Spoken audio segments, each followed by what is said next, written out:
Social media पर भी भाजपा के लोग, कांग्रेस के लोग, हमारे लोग बन करके, बीएसपी के कार्यकर्ता बन करके बीएसपी की बुराई कर, ये शराबी, चरसी, भांग पीने वाले लोग हमारे नेता बने। एक और बात कही थी कि मैं भीम आर्मी तो चलाऊंगा लेकिन पार्टी नहीं बनाऊंगा।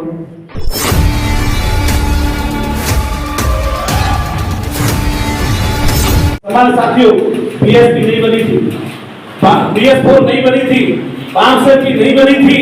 1977 में जब माननीय बहन कुमारी मायावती जी LA BEd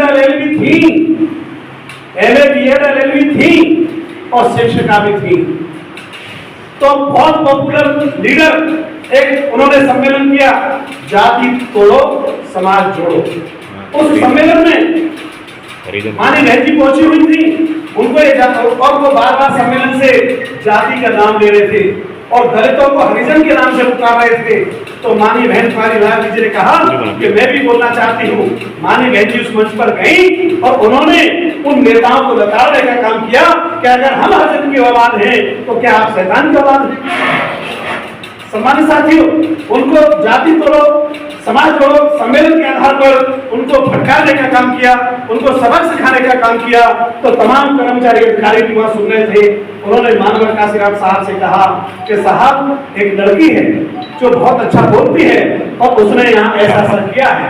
जब ये जानकारी साहब को हुई तो उन कर्मचारी अधिकारियों ने कहा कि साहब हम चाहते हैं कि अगर वो बेटी, अगर वो लड़की इस मूवमेंट से जुड़ जाएगी, इस मूवमेंट से जुड़ जाएगी तो ये मूवमेंट और तेजी से आगे बढ़ेगा।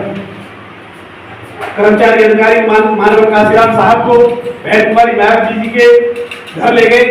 उनके पिताजी ने दरवाजा खोला, उन्होंने पूछा कौन है, तो उन्होंने बताया कि मैं काशीराम हूँ और ये मेरे साथी हैं। उन्होंने पूछा कि बताइए, बैठिए, बिठाया गया। मानव काशीराम साहब ने बहन जी से पूछा कि आप क्या कर रही हैं?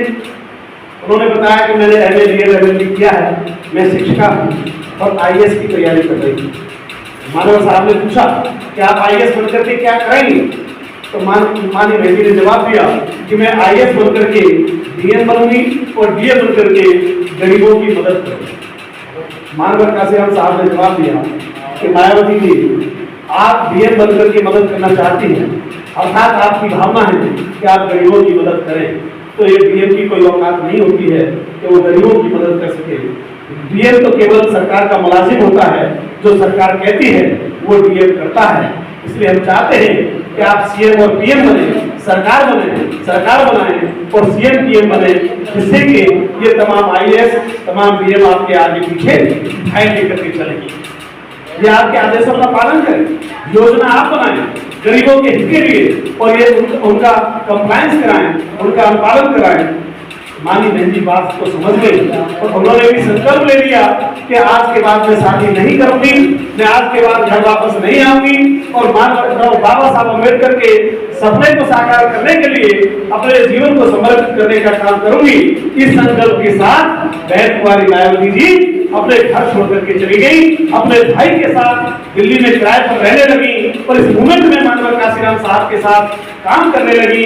तमाम लांछन और तमाम तरह की बुराइयां मानी बहन जी को सुननी पड़ी। मानी बहन जी गांव गई, मानी बहन जी ने पूरे क्षेत्र का दौरा किया।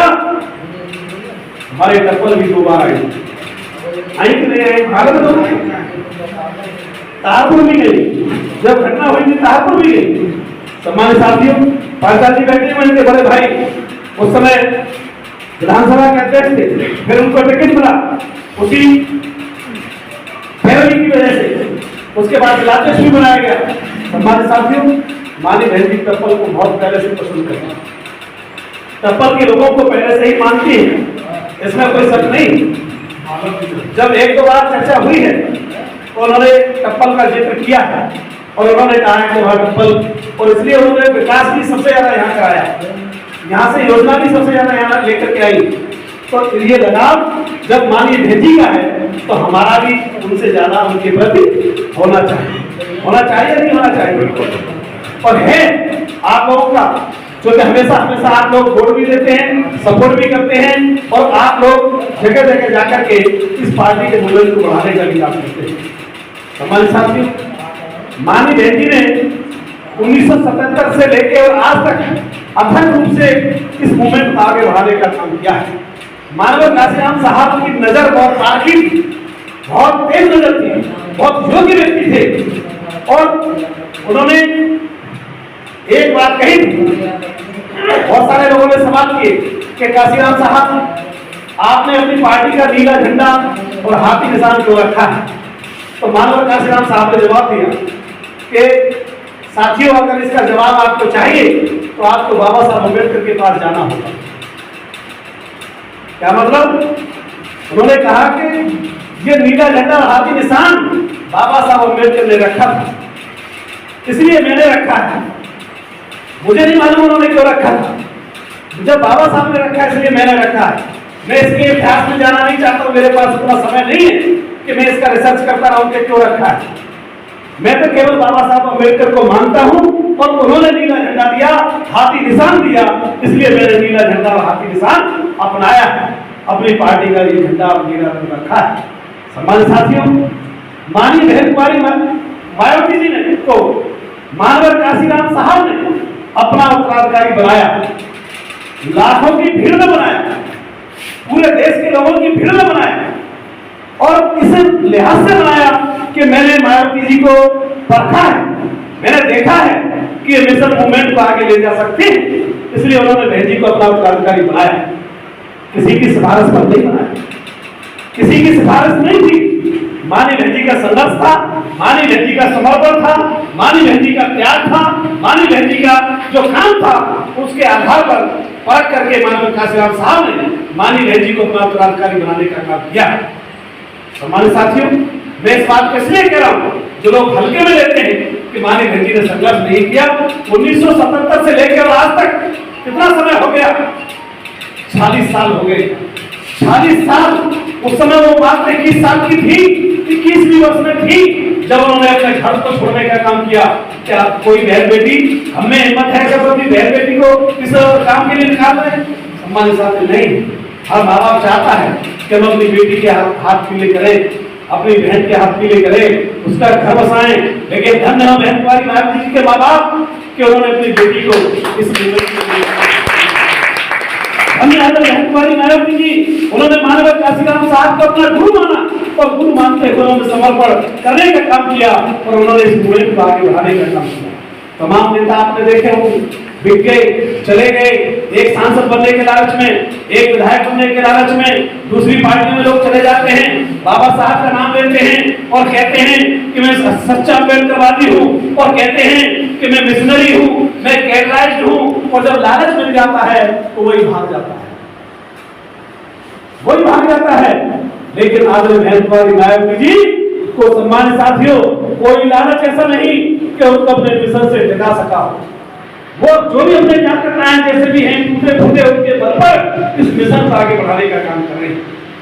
बहुत सारे लोग कहते हैं कि माननीय बहन कुमारी मायावती जी संघर्ष नहीं कर रही हैं। माननीय बहन कुमारी मायावती जी संघर्ष करना जानती हैं और विद्वता के आधार पर संघर्ष करने का काम कर रहे हैं। सम्मानित साथियों, मानव काशीराम साहब ने किसी को भी जेल भेज करके बर्बाद करने का काम नहीं किया। कर्मचारी अधिकारियों से काम लिया लेकिन किसी को जेल नहीं जाने दिया। जेल वालों आंदोलन भी किया लेकिन उसके बावजूद भी किसी परिवार को बर्बाद नहीं होने दिया। अब बाबूजी बैठे हुए हैं, दर्शक निकल दिए। बाबा साहब अम्बेडकर ने अपने जीवन में 2 आंदोलन किए, 2 आंदोलन किए, केवल 2 आंदोलन। आपको याद होगा कौन सा आंदोलन किए? एक तो किया पानी के लिए महाराणा आंदोलन, क्या नहीं किया, और दूसरा आंदोलन किया मंदिर के लिए, कालाराम मंदिर प्रवेश। वो मंदिर में जाना नहीं चाहते थे, लेकिन जो साइमन कमीशन आया हुआ था, जो कमीशन अंग्रेजी कमीशन आया हुआ था, उस कमीशन को अंग्रेजी सरकार को दिखाना चाहते थे कि हमारे साथ कितना भेदभाव होता है, हमें पानी नहीं पीने दिया जाता तालाबों से भी, कुएं से भी, हमें शिक्षा कट कर रही है। तो इसलिए 2 आंदोलन उन्होंने किए सम्मानित साथियों, और 2 बड़े आंदोलन मानव काशीराम साहब ने किए। एक आंदोलन किया बरेली शराब भट्टी कांड, उसके विरोध में मानव साहब ने आंदोलन किया। उसमें तमाम लोग जेल में गए, जो नौकरी नहीं करते थे वो लोग जेल में गए, और जो नौकरी करते थे उनकी पत्नियां भी जेल में गई। हमारे बीच में बैठे हैं बाबू जी विजेंद्र बेकम सिंह, आपकी पत्नी 6 महीने का बच्चा था आपके पास, उस बच्चे को लेकर के जेल में रही थी।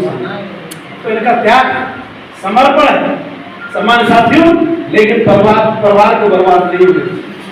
आज तमाम नेता आपके बीच में आएंगे, आपको बर्बाद करने की बात करेंगे और सम्मान साथियों रफू चक्कर हो जाएंगे। ऐसे बर्बाद करने वाले लोगों से साथ मानव काशीराम साहब ने फार्मसेट का क्यों और रजिस्ट्रेशन नहीं कराया था? इसलिए नहीं कराया था कि रजिस्ट्रेशन होगा तो सरकार को उसका एड्रेस मिल जाएगा, सरकार को उसकी जानकारी हो जाएगी और सरकार उसके खिलाफ कार्रवाई करेगी, कोड ऑफ कंडक्ट लागू हो जाएगा और वो नौकरी छूट जाएगी, वो परिवार बर्बाद हो जाएगा। इसलिए उन्होंने उसका रजिस्ट्रेशन नहीं कराया और तमाम कर्मचारी अधिकारियों ने इस मूवमेंट में काम किया। हमारे साथ लाखों लोगों ने किया। मानव साहब ने पढ़े लिखे लोगों को सबसे पहले समझाया, उन्होंने कहा go back to society, see back to society, pay back to society. ये सब मानव साहब का मिशन है। और जब सरकार बनी तो सबको हिस्सेदारी दी। बहुत सारे लोग कहते हैं काशीराम साहब आप इतना चंदा लेते हैं, आप इतना पैसा लेते हैं, तो आप कोई कॉलेज बना दीजिए, कोई यूनिवर्सिटी बनवा दीजिए।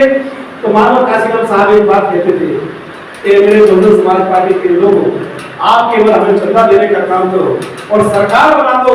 जब सरकार बन जाएगी तो ये तमाम यूनिवर्सिटी बनी हुई है, केवल हमें इसका नाम बदलना है। और सबसे पहले समाज साथियों आगरा यूनिवर्सिटी का नाम डॉक्टर भीमराव अम्बेडकर विश्वविद्यालय जब सरकार बनी तो नहीं किया। उसके बाद साहूजी महाराज यूनिवर्सिटी कानपुर की यूनिवर्सिटी का नाम रख दिया, बरेली यूनिवर्सिटी का नाम महात्मा ज्योतिबा फुले यूनिवर्सिटी रख दिया। महापुरुषों के नाम पर यूनिवर्सिटी के नाम रख, तमाम महापुरुषों के नाम पर जिले बना दिए।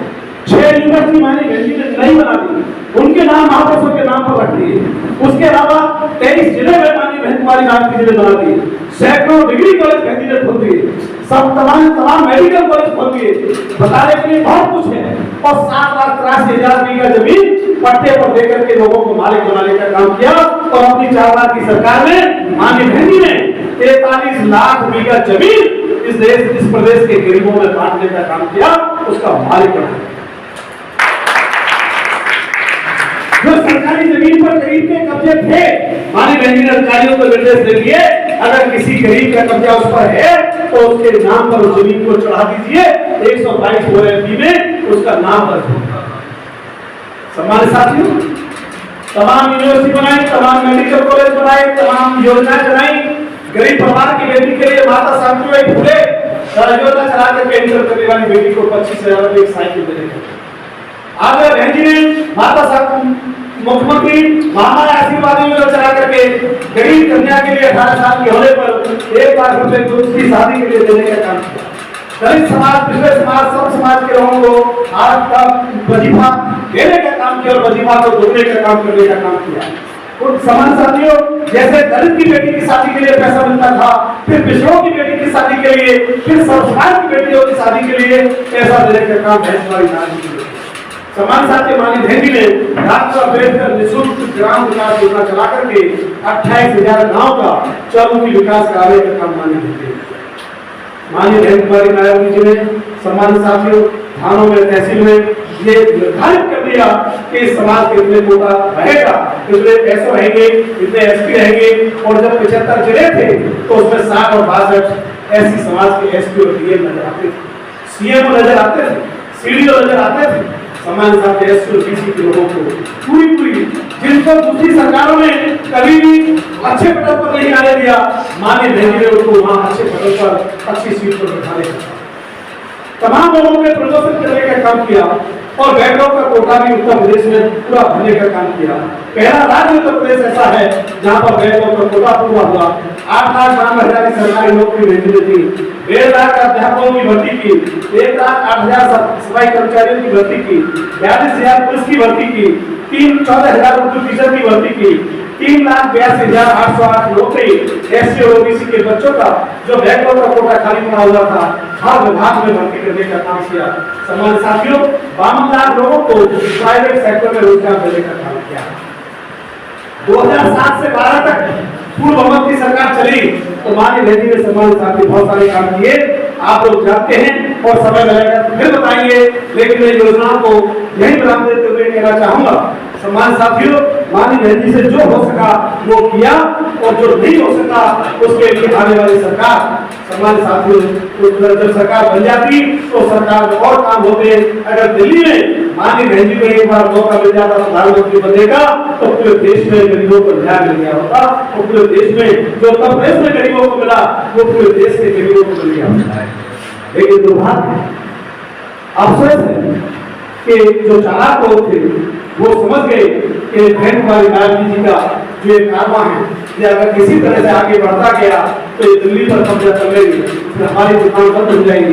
जो नारा लग गया था कि यूपी हुई हमारी है, अब दिल्ली की बारी, तो उस नारे से सावधान हो गया और सावधान होकर के उन्होंने मुलायम सिंह के कंधे पर बंदूक चला करके, कंधे पर बंदूक रख करके हमें शिकार करने का काम किया और समाज साथ में हमारी सरकार उन्होंने अपना सभा को ट्रांसफर करा दिया और जब सभा की सरकार 17 में हटा दी अपनी सरकार उन्होंने बना।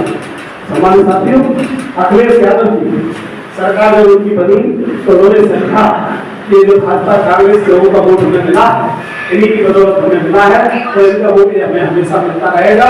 इसलिए उन्होंने तमाम योजनाएं जो बहन ने चलाई थी उनको बंद करने का, उनके नाम बदलने का काम किया। बाबा साहब अम्बेडकर के नाम से यूनिवर्सिटी उसको नाम बदला, बाबा साहब अम्बेडकर के नाम से चला था उसका नाम बदला, मानव काशीराम साहब के नाम से यूनिवर्सिटी चला था उसका नाम बदला, महामाया जो तथागत गौतम बुद्ध की मां का नाम था उनके नाम से जो चला बना था यूनिवर्सिटी बनी थी उनका नाम बदला।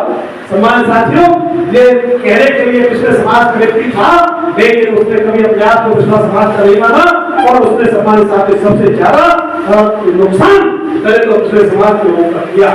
जो प्रमोशन में आरक्षण मिला उसको भी रोकने का काम किया, जो दलित ठेकेदारों को ऐसी या सरकारी ठेकेदारी में रिजर्वेशन देने का काम किया उसको भी बदलने का काम किया। डॉक्टर अम्बेडकर ग्राम विकास योजना जो बहन ने चलाई उसका नाम बदल करके लोहिया ग्राम विकास योजना कर दिया। समाज साथी जो बहन ने और तमाम योजना चलाई उनके भी नाम बदल दिए। मैं एक एक बता रहा हूँ, बहुत समय लगेगा लेकिन मैं इस बात का जिक्र इसलिए कर रहा हूँ, जो इंसान बाबा साहब अम्बेडकर के नाम से नफरत करता हो, जो इंसान मानव काशीराम साहब के नाम से नफरत करता हो, क्या उस इंसान को पसंद करेंगे? आप उठा के बताइए क्या पसंद करेंगे? वो इंसान करके आपके बीच में आता है, आपके बीच का एक भाई सम्मानित साथियों के चरणों में जाता है, कभी 25 टिकट मांगता है, कभी 5 टिकट मांगता है, नहीं मिलती है, फिर 2 टिकट के लिए उसके दरवाजे पर रोता है, फिर 1 टिकट के लिए गड़गड़ाता है। वो आपका नेता बनने की बात करता है, क्या उसको नेता मानोगे आप लोग? क्या नेता मानोगे? जब माननीय बहन कुमारी मायावती ने समझौता किया तो वो और उसका बाप दोनों हाथ जोड़ करके हमारे नेता के सामने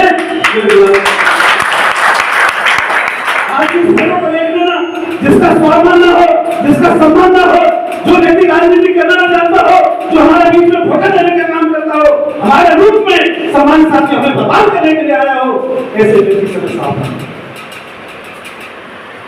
ऐसे व्यक्ति से हमें सावधान लेना है। आज वो मुखड़ा बन गया है सपा का, आज वो मुखड़ा बन गया है लोकदल का, आज वो मुखड़ा बन गया है कांग्रेस का, आज वो मुखड़ा बन गया है भारतीय जनता पार्टी का। कल रैली हुई थी भारतीय जनता पार्टी की सरकार ने कह दिया रेल फ्री, कितने भी लोग आओ रेल में फ्री, उन्होंने कह दिया टोल फ्री, सड़क से आओगे तो आपसे कोई टोल नहीं लिया जाएगा। समाजवाद में क्या मतलब है? इसका मायने क्या है? इसका मायने क्या है? इसका मायने है कि भारतीय जनता पार्टी को एजेंट है, भाजपा इसलिए तो सपोर्ट कर रही है, सावधान रहना है। और सब मिलकर के कहते हैं बहन जी तो बीजेपी की बीटी नहीं, बहन जी तो एसी से निकल नहीं गए, बहन जी तो राष्ट्रपति बन जाएंगे, बहन जी तो बीजेपी से डरती है, बहन जी तो ईडी सीबीआई इनकम टैक्स से डर गई, वो तो अपने परिवार की संपत्ति को बचा रही। ये कहते हैं कैसे समझ लोगे? मैं खासतौर से यही बातों का आपके बीच में चर्चा करना चाहता था। ये पीछे वाली भूमिका तो मैंने भूमिका बनाई, लेकिन इस बात को जो आज जो चल रहा है, जो नैरेटिव, जो परसेप्शन पैदा किए जा रहे हैं उनका हमें सावधान है। भारतीय जनता पार्टी एक ऐसी पार्टी है जिसकी अपनी विचारधारा, क्या है उसकी विचारधारा, अपनी विचारधारा है, और उसकी विचारधारा है मनुवाद वाली विचारधारा, उसकी विचारधारा है आरएसएस वाली विचारधारा। उनकी विचारधारा में जातिवाद है, उनकी विचारधारा में भेदभाव है, उनकी विचारधारा में असमानता है, उनकी विचारधारा में पाखंड है, उनकी विचारधारा में आडंबर है, उनकी विचारधारा में गैर बराबरी है, उनकी विचारधारा में छुआछूत है, उनकी विचारधारा सम्मानित साथियों में गुलाम बनाने के लिए अग्रसर है। और दूसरी पार्टी है बहुजन समाज पार्टी, उसकी भी अपनी विचारधारा है। बहुजन समाज पार्टी की विचारधारा है अम्बेडकरवादी विचारधारा। कौन सी विचारधारा? अम्बेडकरवादी विचारधारा। संविधानवादी विचारधारा बहुजन समाज पार्टी की है, समानतावादी बहुजन समाज पार्टी की विचारधारा है, भाईचारे में विश्वास करती है, या विज्ञानवादी विचारधारा बहुजन समाज पार्टी की है। दोनों विचारधारा में टकराव है, दोनों विचारधारा में टकराव है इस देश में। भाजपा की विचारधारा में और बीएसपी की विचारधारा में टकराव है। कोई विचारधारा आमने सामने है और किसी पार्टी की कोई विचारधारा नहीं, और लोग तो केवल तुक्का मार और धक्का मार राजनीति करने आए हैं और अपने ऐशोआराम की जिंदगी बिताना चाहते हैं, लूट खसोट करना चाहते हैं। उनकी कोई विचारधारा नहीं है। भारतीय जनता पार्टी की विचारधारा झूठ पर आधारित है, मानवता पर आधारित नहीं है, समानता पर आधारित नहीं है, उनकी झूठ पर आधारित विचारधारा है। लेकिन वो आगे बढ़ रही है, वो आगे बढ़ रही है, उसका प्रचार तंत्र बहुत तेज है। टेलीविजन अखबार पर उसने कब्जा कर लिया है। मीडिया हमारी बात नहीं करता है, मीडिया उसकी बात करता है, मीडिया उसकी बात करता है, मीडिया पर पूरा कब्जा है। और जो चाहता है भारतीय जनता पार्टी की सरकार जो चाहती है वो मीडिया बोलता है, और उस मीडिया के बहकावे में आप भी आते हैं और हम भी आते हैं। ये टेलीविजन लगभग हर घर में पहुंच गया है, अखबार लगभग हर घर में पहुंच गया है, इसी पर चर्चा होती है। जब हम जानते हैं इस टेलीविजन का मालिक पूंजीपति है, वो जातिवादी है, वो हमारी बात को नहीं कहेगा, तो हम उस पर विश्वास क्यों करते हैं? हमें उस पर विश्वास नहीं करना चाहिए। सोशल मीडिया को भी हमें सावधानी बरतनी चाहिए। सोशल मीडिया पर भी भाजपा के लोग, कांग्रेस के लोग, हमारे लोग बन करके, बीएसपी के कार्यकर्ता बन करके बीएसपी की बुराई करते हैं। उनसे, ऐसे लोगों से भी हमें सावधान करना चाहिए। सोशल मीडिया का भी दुरुपयोग तमाम लोग कर रहे हैं। सम्मानित साथियों, हमें सदुपयोग करना है। हमें अगर सोशल मीडिया पर उनकी कोई ऐसी नेगेटिव खबर है तो उसका हमें जवाब देना। क्या जवाब देना है? मानव काशीराम साहब कहते थे, मानव काशीराम साहब अपने कैडर में कहते थे, आप सारे लोग बैठे हैं, या 70-75 लोग बैठे हैं, या आप लोग अपनी गांठ बांध लीजिए। मानव काशीराम साहब ने कहा था, ये मेरे बहुजन समाज पार्टी के लोगों, ये जो मीडिया है, जैसे जैसे आपका एम मिशन मूवमेंट आगे बढ़ेगा वैसे वैसे 3M वाले आएंगे, मनी, माफिया और मीडिया। मनी और माफिया का आपने मुकाबला किया, लेकिन मीडिया आ रहा है। ये मीडिया आपका कभी नहीं होगा, ये अखबार टेलीविजन आपका कभी नहीं होगा, ये आपकी बात को नहीं छापेगा, आपकी बात नहीं कहेगा। आप लोग सोचते हैं कि बहन जी कुछ बोल ही नहीं रही, चलो बहन जी को टेलीविजन दिखा नहीं रहा, बहन जी को अखबार छाप नहीं रहा, तो आप तो यही कहेंगे कि बहन जी बोल नहीं रही। लेकिन कोई दिन ऐसा नहीं जिसमें बहन जी ना बोल रही, बहन जी ना बोल रही हो, ऐसा कोई दिन नहीं। माने बहन जी रोज बोलती है, जो भी घटनाक्रम है उस पर बहन जी रोजाना बोलती है, हर मुद्दे पर बोल रही है, एक भी मुद्दा उनसे छूटा नहीं। सम्मानित साथियों, आज हम यही चर्चा करना चाहते हैं। मानव काशीराम साहब ने कहा कि मीडिया आपका कभी नहीं होगा, या आपकी बात को कभी नहीं कहेगा, तो फिर क्या करना है? उन्होंने कहा कि हमें अपने मीडिया का सहारा लेना है, और हमारा मीडिया है माउथ मीडिया। क्या मीडिया है? Mouth media. माउथ मीडिया का मतलब मौखिक चर्चा। मौखिक, मैं बोल रहा हूँ, आप सुन रहे हैं, आप बोलेंगे कोई और सुनेगा। ये मौखिक चर्चा है। इस चर्चा में, इस चर्चा का न कोई खर्चा है न पर्चा है, न इसका कोई पर्चा है न खर्चा है। मौखिक चर्चा हमें करनी है। हमारी संख्या ज्यादा है, हम बहुजन समाज के लोग हैं, तो संख्या हमारी ज्यादा हुई कि नहीं हुई? हम संख्या में बहुत ज्यादा हैं तो हमारे मुंह भी ज्यादा है। संख्या हमारी ज्यादा है तो मुंह भी हमारे ज्यादा है, तो चर्चा भी हमारी ज्यादा होनी चाहिए। होनी चाहिए नहीं होनी चाहिए? आप बताओ। लेकिन नहीं हो रही है। इसलिए आज पार्टी कमजोर हो रही। पार्टी इसलिए कमजोर नहीं हो रही, जो दूसरे कारण हमें नजर आते हैं, रैली डर गई, ये कोई कारण नहीं। चर्चा हम नहीं कर रहे, चर्चा नहीं कर रहे हैं।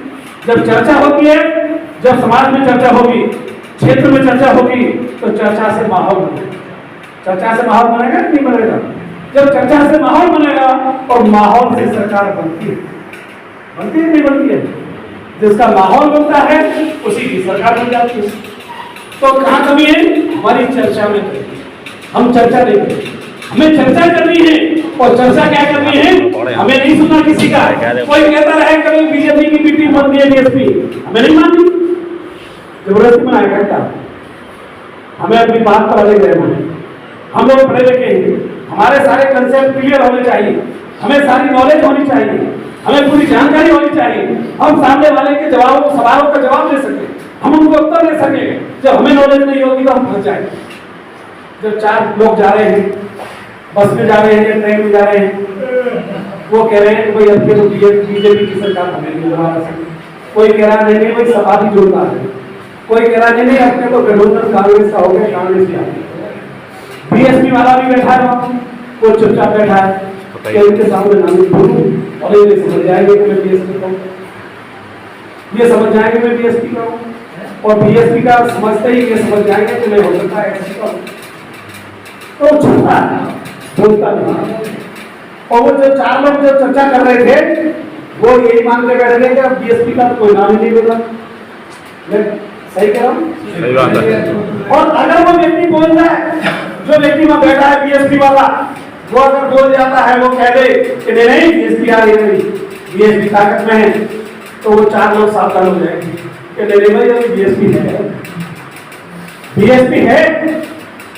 सम्मानित साथियों, हमें केवल चर्चा करनी है। और चर्चा क्या करनी है? केवल यही कहना है क्योंकि हमने पार्टी बनाई है, हमने इस पार्टी को सींचा है, हम इस पार्टी के कार्यकर्ता हैं, हम इस पार्टी को आगे बढ़ाना चाहते हैं। तो एक ही बात कहनी है कि बहुजन समाज पार्टी ही ताकत लाएगी और वही सरकार बनाएगी। कोई कुछ भी कहता है, हमें नहीं सुनी उसकी बात, उसे समझाना है, उसको कन्विंस करना है। अगर वो समझ जाए तो ठीक, और ना समझे तो अपनी पार्टी में जाए, लेकिन हमें उसके बहकावे में नहीं जाना है, हमें अपनी बात पर अड़े रहना है। एक ही बात हमने तय कर लेनी है कि हम बहुजन समाज पार्टी के हैं और बहुजन समाज पार्टी की बात करनी है, इसके अलावा हमें किसी की बात नहीं करनी। एक बात मैं कहूंगा, उदाहरण के तौर पर जो लोग कह रहे हैं बीजेपी की बी टीम, उसके लिए मैं कुछ उदाहरण दूंगा आपको। और वो कहेंगे के साथ तो ट्वीट करती रहती है, कुछ बोलती है। ट्वीट के माने समझते हैं कि किसी पक्षी ने ट्वीट कर दिया, ऐसा नहीं है। पहले आप लोग कहते थे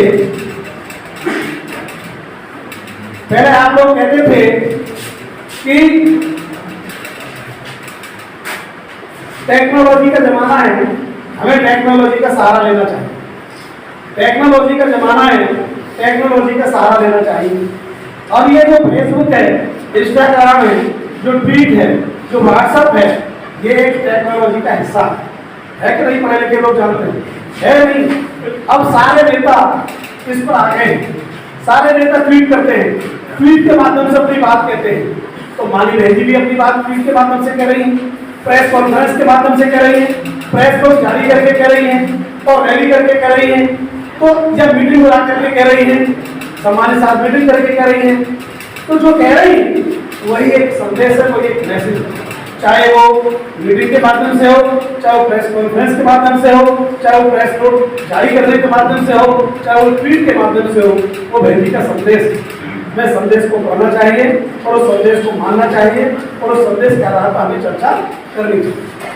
अब ये ट्वीट आया, एक घटना हुई, लोगों ने कहा कि पार्लियामेंट नई बनाई है, संसद भवन नया बनाया है, 28 मई को उसका उद्घाटन हुआ, प्रधानमंत्री ने किया। तो विपक्ष ने विरोध किया कि ये प्रधानमंत्री को उद्घाटन नहीं करना चाहिए, ये उद्घाटन राष्ट्रपति को करना चाहिए था, और राष्ट्रपति आदिवासी समाज से है, इसलिए उनका अपमान करना है प्रधानमंत्री। माननीय बहन जी ने ट्वीट किया कि जिसकी सरकार है और जिसने जो काम कराया है उसका उद्घाटन करने का अधिकार उसको है। क्या गलत कह रही हूं? जो सरकार जो काम करा रही है उसका उद्घाटन करने का अधिकार उसको है। और भेजी ने कहा कि जो आदिवासी राष्ट्रपति का उदाहरण दे रहे हैं, जो पार्टी के लोग आदिवासी महिला का अपमान की बात कर रहे हैं, मैं उनसे कहना चाहती हूँ कि जब आदिवासी महिला राष्ट्रपति का चुनाव लड़ रही थी तो उस समय उसका साथ क्यों नहीं दिया? उस समय उसके विरोध में प्रत्याशी क्यों खड़ा किया? क्यों खड़ा किया उसके खिलाफ? बहुजन समाज पार्टी ने तो खड़ा नहीं किया था। बहुजन समाज पार्टी ने तो उस समय आदिवासी महिला का ही समर्थन किया था। क्या था, नहीं किया था? और ट्वीट के माध्यम से बेटी ने कहा था कि ये आदिवासी है और एक महिला है, इसलिए हम इनका समर्थन कर रहे हैं, इसलिए हमारी पार्टी इनका समर्थन कर रही है। तो अभी कांग्रेस और सपा दूसरे लोगों ने कहा कि बेटी तो बीजेपी से डर गई, बीजेपी की भाषा बोल रही है। और उस समय कहा कि बहनी सीबीआई से, ईडी से, इनकम से डर रही है।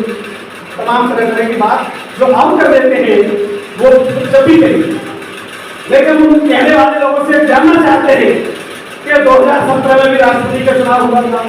थोड़ा देर हिस्ट्री में चले जाओ। 2017 में भी राष्ट्रपति का चुनाव हुआ था और उस चुनाव में मीरा कुमार, याद करिए, कांग्रेस की प्रत्याशी थी। किसकी प्रत्याशी थी? कांग्रेस की। और भारतीय जनता पार्टी के प्रत्याशी थे रामनाथ कोविंद। कौन थे? रामनाथ कोविंद। और माननीय बेटी ने बहुजन समाज पार्टी ने समर्थन किसका किया था? मीरा कुमार का। मीरा कुमार का समर्थन किया था और ये कहकर के किया था कि दोनों ही ऐसे समाज से हैं, लेकिन मीरा कुमार राजनीतिक परिवार से हैं, ये ज्यादा जागरूक हैं और एक महिला भी है, इसलिए बहुजन समाज पार्टी मीरा कुमार का समर्थन करती है। कांग्रेस की प्रत्याशी थी। उस समय भी भाजपा की सरकार थी सेंटर में और प्रदेश में भी भाजपा की सरकार थी। उस समय भी भाजपा के पास ईडी, इनकम टैक्स और सीबीआई थे, लेकिन बहन जी को जब क्यों डर नहीं लगा? मानी बहन जी उस समय क्यों नहीं डरी? मैं गलत कह रहा हूं? सही है। मानी बहन जी किसी से नहीं डरती। मानी बहन जी किसी से नहीं डरती। आयरन लेडी कहा जाता है उन्हें। अगर निर्भीक नहीं होती तो मानवर काशीराम साहब उनको अपना उत्तराधिकारी बना करके नहीं जाते। अगर डर गई होती, मानी बहन जी ने तो सीबीआई को भी झेला है, इनकम टैक्स को भी झेला है और ईडी को भी झेला है, कांग्रेस को भी झेला है, बीजेपी को भी झेला है। इन्होंने तमाम रेड डाली, इन्होंने तमाम मुकदमे लगाए, लेकिन धन्यवाद बहन कुमारी मायावती जी, उन पर गौतम बुद्ध, तथागत गौतम बुद्ध और बाबा साहब मानव काशीराम साहब का आशीर्वाद था। आज सुप्रीम कोर्ट से सारे आरोप बरी हुए। आज बहन जी चूंकि विद्वान हैं, वो जानती है लड़ना, वो संघर्ष करना जानती हैं, इसलिए बहन जी को कोई फंसा नहीं पाया। करना तो लालू यादव आज की जेल में है। समाज साथियों, मानी बहन जी किसी से नहीं डरती हैं, वो स्वयं सावधान रह करके काम करती हैं और ये चाहती हैं कि मेरा एक भी कार्यकर्ता फंस नहीं जाए, मेरा एक कार्यकर्ता बर्बाद ना हो जाए, इसलिए वो सड़क पर नहीं आती। बहुत सारे लोग कहते बहन जी सड़क पर तो आने नहीं, कहते नहीं कहते? मैं कहना चाहूंगा जब सड़क पर आएंगी तो इस सड़क पर जगह नहीं बनाएंगे। कैसे? उदाहरण दे रहा हूं मैं। मानी बहन जी कानून में विश्वास करती हैं, कानून का पालन करती हैं, ना सड़क पर आती हैं और ना अपनी सरकार में किसी को सड़क पर आने देती हैं, आने भी नहीं देती अपनी सरकार में। एक बार आई थी सब्बीरपुर सहारनपुर में एक घटना हुई। मानी बहन जी को राज्यसभा में सांसद थी। मानी बहन जी ने कहा कि मुझे सब्बीरपुर जाना है, जहां का वो आदमी है, जहां से उसकी उपज है, वहां पर बहन जी गई। मानी बहन जी जब यूपी गेट पर गाजियाबाद पहुंची, लोगों को मालूम हुआ कि बहन जी कार के माध्यम से, सड़क के माध्यम से सहारनपुर जा रही, तो तमाम गाजियाबाद, मेरठ और शामली तमाम सड़कों पर लोगों को जब मालूम हुआ सहारनपुर कि बहन जी सड़क से आ रही है, तो गांव-गांव से 10-10, 20-20 किलोमीटर गांव से पैदल चल करके वाहनों से लोग सड़क पर आ गए और सड़क को घेर लिया कि हमें बहन जी के दर्शन करने हैं, हमें बहन जी को देखना है। प्रशासन के हाथ पैर फूल गए, प्रशासन के हाथ पैर कांपने लगे प्रशासन ने बहन जी से अनुरोध किया, हाथ जोड़े कि बहन जी हम चाहते निवेदन कर रहे हैं, कानून व्यवस्था हमसे संभल नहीं रही, इसलिए आप जो बाई एयर हेलीकॉप्टर से आप वहां चली जाइए सहारनपुर, आप हेलीकॉप्टर से वहां चली जाइए, वरना हमसे कानून व्यवस्था नहीं संभल रही है। ये लाखों लाखों लोग सड़क पर आ रहे हैं, इनको कंट्रोल कौन करेगा? माननीय बहन जी ने कहा कि आप सही कह रहे हैं, लेकिन अब मैं तय कर चुकी हूँ कि मुझे सड़क से ही जाना है, तो इस बार तो मैं सड़क से ही जाऊंगी, लेकिन आगे मैं इस बात का ध्यान रखूंगा। क्या बहन जी ने गलत निर्णय लिया? अगर कानून व्यवस्था ध्वस्त हो जाए तो सबसे ज्यादा सुरक्षा बहन जी की खतरे में पड़ जाएगी। वहां लोग सड़क पर कहीं कोई घटना हो जाए, लाठीचार्ज हो जाए, भगदड़ मच जाए, तो तमाम लोग मारे जाएंगे। इसलिए माननीय बहन जी ने निर्णय लिया कि आगे ध्यान रखें। माननीय बहन जी समीरपुर गई, वहां पर लोगों को सुना, वहां के लोगों के दर्द को जाना, वहां लोगों से मिली, जो मृतक थे उनके परिवार को 10-10 लाख रुपए दिए पार्टी की तरफ से, और जो ज्यादा घायल थे उनको 2-2 लाख रुपए दिए, जो कम घायल थे उन्हें 50-50 हजार रुपए देने का काम किया, और फिर लौट करके दिल्ली आई, और उन्होंने वहां पर वो भी मौजूद था जिसने फूलन देवी जी की हत्या की थी, शेर सिंह राणा नाम का जो गुंडा है, वो भी वहां मौजूद था। उसके बावजूद भी माननीय बहन जी वहां गई थी, और वहां कोई भी अनहोनी हो सकती थी। माननीय बहन जी ने दिल्ली में संसद में अपनी बात कहना चाहा, बात को उठाना चाहा। दिल्ली की संसद में जिनकी सरकार थी, उन्होंने मात्र 3 मिनट का समय बहन जी को दिया। माननीय बहन जी ने 3 मिनट के लिए कहा कि मुझे कम से कम 30 मिनट दिए जाए, जिससे मैं अपनी पूरी बात कह सकूं। पूरे देश में मेरे गरीब लोगों के ऊपर जुल्म और ज्यादती हो रही है, मुझे समय ज्यादा चाहिए, लेकिन स्पीकर ने समय नहीं दिया। तो माननीय बहन जी ने 3 मिनट में अपनी बात कहनी चाहिए, तो उसमें भाजपा के मंत्री और सांसदों ने शोर शराबा कर दिया, हाहुल्ला कर दिया, बहन जी की बात को दबाने का काम किया। जब बहन जी की बात को दबाने का प्रयास किया गया, तो माननीय बहन कुमारी मायावती, जो जिनको हमारे लड़की कहते हैं, शेरनी कहते हैं, उन्होंने कहा कि जब मैं अपने समाज से ताल्लुक रखती हूँ, उस समाज के ऊपर जो और जाती हो रही है और उनकी बात में संसद में नहीं कह सकते हूँ, तो लानत है मुझे ऐसी कुर्सी पर। और आज मैं इस कुर्सी से त्याग पत्र देती हूँ। 18 जुलाई 2017 को हमारे नेता ने उसे कुर्सी में ठोकर मारने का काम, त्याग पत्र देने का काम किया। बाबा साहब अम्बेडकर थे जिनकी बात सरकार ने जब नहीं मानी थी तो कानून मंत्रालय में ठोकर मार दी थी। दूसरी नेता बहन कुमारी मायावती जी हैं, जिन्होंने 3 बार मुख्यमंत्री की कुर्सी में लात मारी और 4थी बार राज्यसभा भी छोड़ने का काम। और आपके बीच में ऐसे भी नेता हैं जो अपने लगते हैं और बाबा साहब का नाम लेंगे, चाहे उनमें अठावले हो, चाहे रामदास पासवान हो, चाहे उदित राज हो, चाहे और नए चमचे हो, तमाम लोग बाबा साहब का नाम लेते हुए आएंगे। अब तो काशीराम साहब का भी नाम लेंगे। सम्मानित साथियों, लेकिन आज एक लालच में वो बिक जाते हैं, एक सीट में वो चले जाते हैं, लोग प्रधान के लालच में चले जाते हैं, पार्टी बदल देते हैं, लोग जिला पंचायत के लालच में चले जाते हैं। लेकिन धन्य बहन कुमारी मायावती जी, उनको भी लालच दिया गया। लालू यादव के बेटे ने कहा कि हम बिहार से बहन जी को राज्यसभा में भेजने का काम करेंगे, लेकिन माननीय बहन जी ने मना कर दिया कि मुझे आपकी बैसाखी की जरूरत नहीं है। अगर मुझे राज्यसभा भेजेंगे या लोकसभा भेजेंगे तो मेरे बहुजन समाज पार्टी के लोग भेजेंगे, मैं संसद में जाऊंगी, वरना मैं नहीं जाऊंगी। सम्मानित साथियों, बहन जी किसी के आशीर्वाद से काम नहीं करती, क्योंकि किसी की कृपा पर काम नहीं करती है। यही सेल्फ रेस्पेक्ट मूवमेंट मानवर काशीराम साहब ने चलाने का काम किया। अपने स्वाभिमान को हमने बचा दिया तो समझ लीजिए सब बचा दिया। सम्मानित साथियों, मान सम्मान स्वाभिमान के साथ माननीय बहन जी कभी समझौता नहीं करती। इसलिए और जो ट्वीट की कहने वाले लोग हैं, जो ट्वीट से कुछ नहीं होता है, उनके लिए मैं कहना चाहूंगा कि माननीय बहन जी ने एक ट्वीट किया था मध्य प्रदेश में, जो आदिवासी व्यक्ति के ऊपर एक प्रवेश शुक्ला नाम के व्यक्ति ने पेशाब कर दिया था। माननीय बहन जी ने जब उसके लिए ट्वीट किया कि क्या कर रही है सरकार मध्य प्रदेश की, ऐसे गुंडे को, ऐसे मवाली को उसको तुरंत देने से बंद करते हुए उसकी संपत्ति पर बुलडोजर चलाते हुए संपत्ति को जब्त किया जाए। 2-3 घंटे नहीं हुए उनके, तो उसको सामान्य साथियों उसी दिन उसको अरेस्ट किया गया, एनएसए लगाया गया, उसके घर पर बुलडोजर चलाया गया।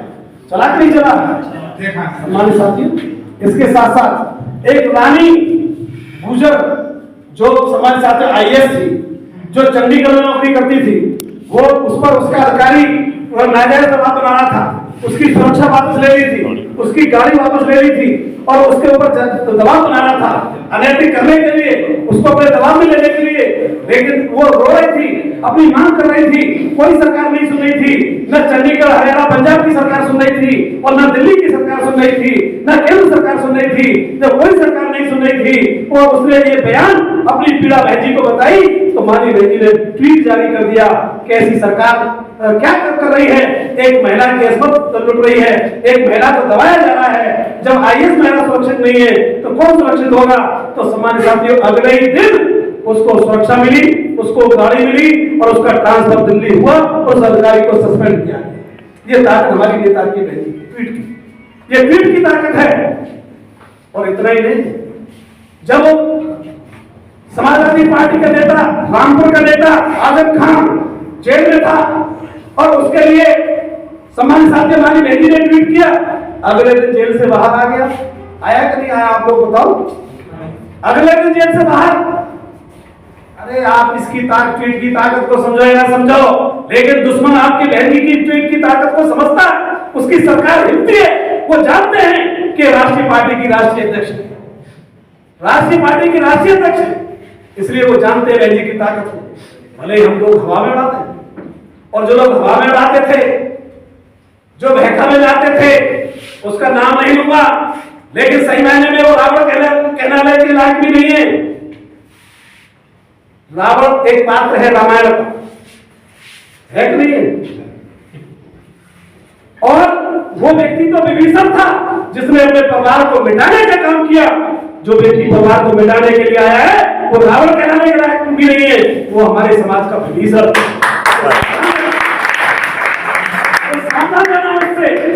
वो कहता था कि मेरा परिवार, मैं परिवार नहीं बसाऊंगा, ये बहुजन समाज ही मेरा परिवार है। बहुत अच्छी बात, करिए क्या। लेकिन अभी हमें मालूम पड़ा 7 साल का तो उसका बेटा है और 2 साल का और दूसरा बेटा है। ये कहां से आ गए परिवार? एक बीवी पहले थी और दूसरी बीवी के संग हिमाचल में पुलिस ने पकड़ा था। गाजियाबाद के कार्यकर्ता की लड़की थी, वो उससे मजबूरन शादी करनी पड़ी। तुम तो परिवार नहीं बसा रहे, 2 बसा लिए। भांग पी के रहता है, शराब पी करके रहता है, चिलम पीता है। तुम हमारा नेता बनोगे भाई? तुम हमारे नेता बनोगे? मैं उसके कैडर लेके आया हूँ, उसके गांव में मेरा कैडर हुआ है, मैं वहां सहारनपुर का कोऑर्डिनेटर रहा हूँ। वहां उसकी कोई पूछ नहीं है, कोई नहीं पूछता उसको। अभी उसने और अखिलेश ने खूब रोज किए नगर निगम के चुनाव में, एक नहीं किए। बीएसपी के प्रत्याशी को मिले 1.5 लाख वोट। कितने वोट मिले? 1.5 लाख इमरान मसूद को, और 5,500 वोट से हारे वो। और इनको पूरे समय नेता जो है सहारनपुर में रोड शो किया, उसके बावजूद भी 20,000 21,000 वोट मिले। रिजल्ट उठा के देख लो, क्या ताकत है भाई? कोई नहीं पूछता हूं।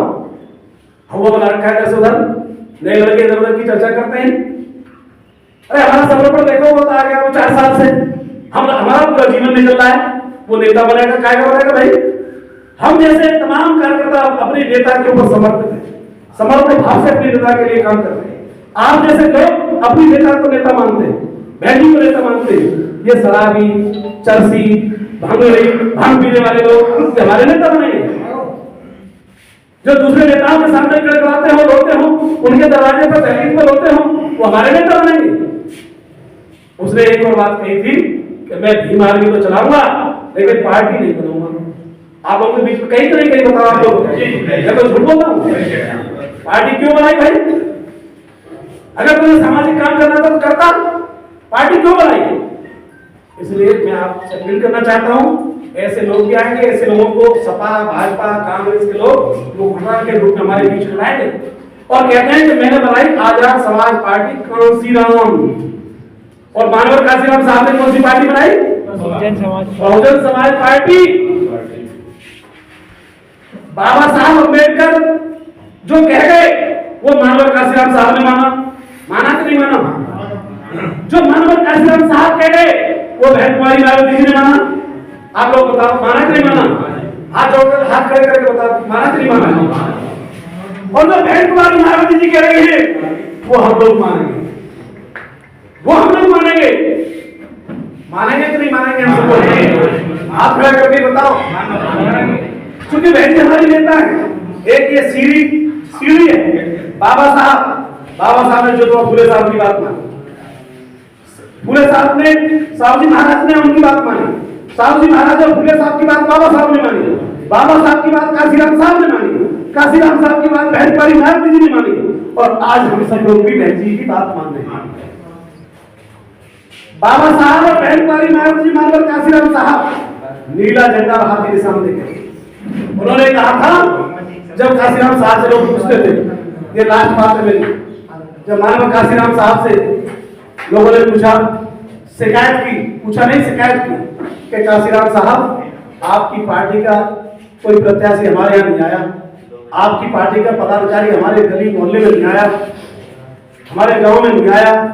मेरी बात को ध्यान से सुनना, ये खासतौर से युवा साथी ये शिकायत करते थे तमाम लोग मानव काशीराम साहब से कि साहब आपकी पार्टी का पदाधिकारी या प्रत्याशी हमारे गांव गली बस्ती में नहीं आया। तो मानव काशीराम साहब ने कहा कि हाँ मैं मानता हूं कि मेरी पार्टी का कोई प्रत्याशी आपके गांव गली घर नहीं पहुंचा, मेरी पार्टी का कोई पदाधिकारी आपके गांव गली घर नहीं पहुंचा, लेकिन अगर नीला झंडा और हाथी निशान आपके गांव गली और घर पर लग गया है, घर पर चला गया है, तो ये मान लेना काशीराम खुद चल करके आ गया है। काशीराम खुद चल करके आ गया है। ये नीला झंडा और हाथी निशान ही बाबा साहब अम्बेडकर है, ये नीला झंडा और हाथी निशान ही मानव काशीराम साहब है, ये नीला झंडा और हाथी निशान ही बहन कुमारी मायावती जी है, और नीला झंडा और हाथी निशान ही ये हमारे पाप महापुरुषों की निशानी। हमारे साथियों, इसको नहीं छोड़ना, बहकाने कोई भी आ जाए, लेकिन हमें इसको नहीं छोड़ना। अगर इसको छोड़ दिया तो हमारे साथियों ये मिशन ऑफ मूवमेंट हमारा मिट जाएगा, इसे नहीं छोड़ना, पूरा भरोसा करें नहीं छोड़ना। हाथ उठा के बताइए सब। तो इसके लिए हमें काम करना पड़ेगा, ये सेक्टर बूथ कमेटी बनानी पड़ेगी। आप लोग 5 दिन में बना के दे देंगे? कब युवा साथी बताओ, आप लोग टाइम है आपके पास? हाथ खड़े करके बताओ दोबारा से। चलिए बहुत बहुत धन्यवाद, आपसे पूरी उम्मीद है कि आप इस काम को जल्दी करा देंगे। अभी आप जाएंगे नहीं, आप अभी जो इन्होंने व्यवस्था की है स्वल्पाहार की वो लेंगे, नेत्राम जी की तरफ से है, उन्हीं की तरफ से ये कॉलेज है, उनकी तरफ से व्यवस्था है, इसलिए मैं उनका भी इस बैठक के माध्यम से धन्यवाद देता हूँ। आप सब लोगों का आभार व्यक्त करता हूँ कि आप सब लोगों ने साथ दिया, हमारे साथियों को भी सुना, मुझे भी सुना, और पूरी बात कर लो हमने कही, और भी बहुत सारी बातें रहती है, लेकिन समय पर नहीं, आप काफी देर से बैठे हैं, दूर दूर भी जाना है, लेकिन आप इधर भी जो लोग बैठे हुए हैं, आपसे मेरी एक ही अपील है कि संगठन को आप मजबूती से तैयार करा दो, और जगह जगह अब लोग न जाएं तो आप स्वयं अपने अपने गाँव में बैठक कराओ, आप स्वयं बुलाओ कि भाई आज यहाँ बैठक है, गाँव में बैठक करके जाओ, तो सब लोग जाएंगे। मेरे पास समय नहीं होगा तो इनमें से कोई ना कोई आएंगे, कोई ना कोई जरूर आपके बीच में होगा, और आप स्वयं बैठक करो, वोट बनवाओ, और पीड़े की सूची बनाओ, सेक्टर बूथ कमेटी बनाओ, और बूथ बूथ पर जाकर के पहली की जो चर्चाएं हैं इसको जाकर के करो। इन्हीं शब्दों के साथ जय भीम, जय भारत, बहुत बहुत धन्यवाद।